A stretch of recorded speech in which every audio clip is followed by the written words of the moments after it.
الله الرحمن الرحيم. السلام عليكم ورحمة الله وبركاته. دمان أخيارتا ميل ولو joogtaan halkani waa Kadiya Group. Maanta cashirkan wuxuu ku saabsan yahay sidee loogu bedelaa PDF file loogu bedelaa Word.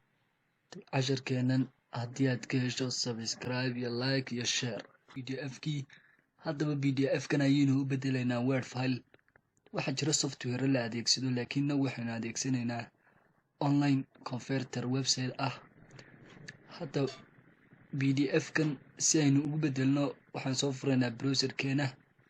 markaan browserkeena soo furno waxaan qoraynaa PDF online ama pdfonline.com.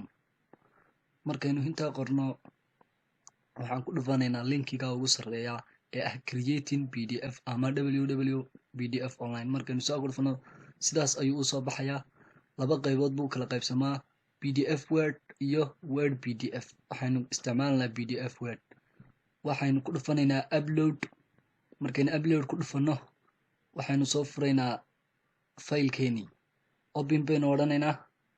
open markaynu sidaa u samayno uu sidaa u baadho wuxuu soo dhigayaa PDF-keeni oo ah oo loogu bedelayo Word. waxaa jira software la adeegsado laakiin kana ka yara fudud waayo inkastuu online yahay. wakaas sidaa markuu kuugu soo baxo waxaynu isticmaalaynaa download wax loo yaqaano. waxaan tegaynaa halkaa ay ku qorantay download. markaynu ku dhufano waxaa jira preview, waa arag. preview PDF file waa arag, laakiin download baynu isticmaalnaa inagu. waxaan ku dhufanaynaa download Word file. kadib uu inoo download garaysmo aan ku dhufto. markaan sidaa ugu dhufto sidaa inoogu download garaysmo waynu soo furaynaa isagoo ah Word file ah.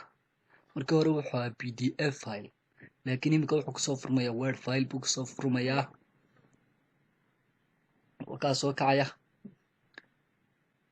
soo kacay isagoo Word ah oo aan isku mid yihiin waxbana ku kala duwanin buu soo kacayaa. waa Wordkiinba laynoogu PDF-kiinba laynoogu bedelay. waxaan soo fura keeni. waka keenan waxba lagama bedeli karin laakiin kan imika waxbaad ka bedeli kartaa, waxna waad ku dari kartaa. intaas ayuu maanta cashirkeenu ka eekaa.